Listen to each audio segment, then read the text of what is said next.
tentera-tentera kecilnya, sehinggalah sampai satu waktu Amir Timur berjaya mengumpulkan the whole Uzbekistan di dalam satu pemerintahan Islam pada ketika itu. Dan pemerintahan Amir Timur bukanlah kecil.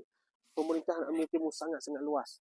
Sempadan Turki, India, dan kerajaan Bogor di India, kerajaan Islam Bogor di India pun datang daripada keturunan Amir Timur, tuan-puan. Cucu dia kan. Dua tokoh ini disemadikan di sini dan mereka sangat-sangat hebat. Kami sampai dekat sini, kami dengar cerita Amir Timur di Central of Asia ni sangat-sangat hebat, tuan-puan.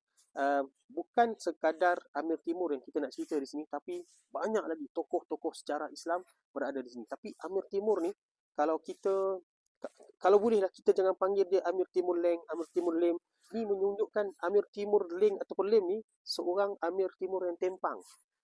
Biar kita panggil Amir Timur sahaja, kan? Amir Timur sahaja. So tuan-puan, kalau tuan-puan ada rezeki datang dekat sini, museum dia sangat-sangat hebat.